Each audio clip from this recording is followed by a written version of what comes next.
আলামিনের হাবিব জনাব মুহাম্মদুর রাসূলুল্লাহ সাল্লাল্লাহু আলাইহি ওয়াসাল্লাম বলেছেন, কিয়ামতের ময়দানে আল্লাহর কসম করে বলছি, সেদিন জাহান্নামীদের ভীষণ কষ্ট হবে আর জান্নাতীদের জন্য অত্যন্ত আসান হবে, অবস্থাটা খুবই আরামের হবে।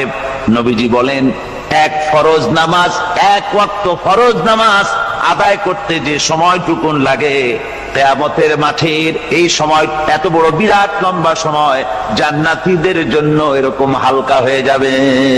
সুবহানাল্লাহ। হযরত আবু সাঈদ খুদরী রাদিয়াল্লাহু তাআলা হাদিস কেন বর্ণনা করেছেন, এক ওয়াক্ত নামাজ, একটা ফরজ নামাজ পড়তে যতটুকুন সময় লাগে এতটুকুন সময়ের ভেতরে জান্নাতীদের কারবার শেষ হয়ে যাবে। সুবহানাল্লাহ বিহামদি। আর ওদের কারবার তো শেষই হবে না। وَيَوْمَ تَشَقَّقُ السَّمَاءُ بِالْغَمَامِ وَنُزِّلَ الْمَلَائِكَةُ تَنزِيلًا। ওরা ফেরেশতা দেখতে চায়। সেদিন আসমান সমূহ বিদীর্ণ হয়ে মেঘ পুঞ্জ বেরিয়ে আসবে, আত্মপ্রকাশ করবে। তার ভেতর থেকে ফেরেশতারা ক্রমাগত নাজিল হতে থাকবে। আর অবস্থাটাই হবে, আল মুলকু ইয়াউমাইযিনিল হাক্কু লিররহমান ওয়া কানা ইয়াওমান আলাল কাফিরিনা আসীরা। আর সেদিনে বাদশাহী হবে কেবলমাত্র রহমানেরই। ওয়া কানা ইয়াওমান আলাল কাফিরিনা আসীরা। আর সেই কিয়ামতের দিন, সেই সময়টা হবে কাফেরদের জন্য বড়ই কঠিন। এখানে কিয়ামতের কিছু কথা বলা হচ্ছে, কিছু আভাস দেওয়া হচ্ছে যে আসমান সমূহ বিদীর্ণ হয়ে মেঘ পিণ্ড বেরিয়ে আসবে এবং তার থেকে ক্রমাগত ফেরেশতারা নাজিল হতে থাকবে। আল্লাহর হাবিব বলেছেন, কেউ যদি কিয়ামতের দৃশ্য দেখতে চায় সেজন্য সূরা ইজা শামসু কুবিরাত ওয়া ইজা সামাউ ফাতারাত, ইজা সামাউ শাক্কাত, এই সূরাগুলি যেন পড়ে, তাহলে কিয়ামতের দৃশ্য তার চোখের সামনে প্রতিভাত হবে। কিয়ামতের দৃশ্যটা আসলে কেমন হবে সেই সূরাগুলি তেলাওয়াত করলে সে বুঝতে পারবে। যেমন আল্লাহ পাক বলছেন, إذا السماء انفطرت وإذا الكواكب انتثرت وإذا البحار فجرت وإذا القبور بعثرت।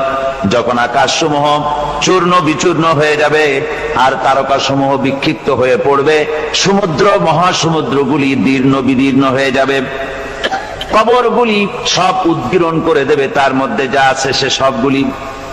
আবার আল্লাহ পাক বলেন, ইযাশ শামসু কুবিরাত ওয়া ইযান নুজুমুন কাদারাত ওয়া ইযাল জিবালু সুয়্যিরাত।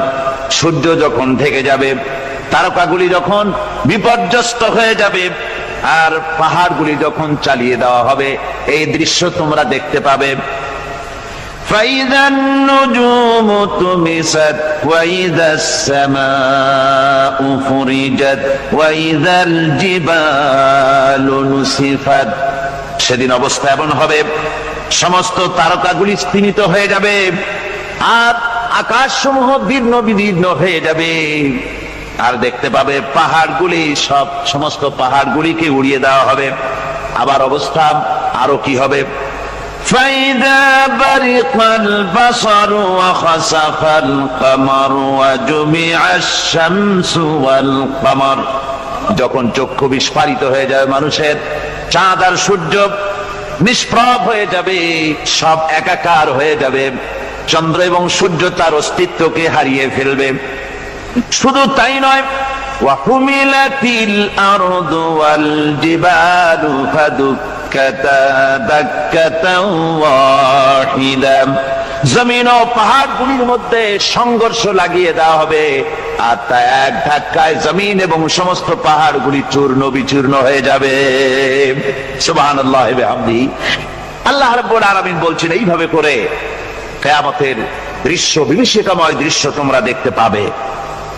আর সেদিনের রাজত্বটা কার হবে? আল মুলকু ইয়াউমাইযিনিল হাক্কু লির-রাহমান। সেদিনের রাজত্ব হবে কেবলমাত্র রহমানের। অর্থাৎ যেসব কৃত্রিম বাদশাহী দেখে তোমাদের চোখে ধাঁধা লেগে গিয়েছে, তোমাদেরকে দুনিয়ার বাদশাহী দেখে তোমরা ধোঁকায় পড়ে গিয়েছো, এসব বাদশাহী কিছুই টিকবে না সেদিন। সেদিন শুধু বাদশাহী থাকবে একমাত্র আল্লাহ পাকের। কার থাকবে বাদশাহী? যারা বলেন কার?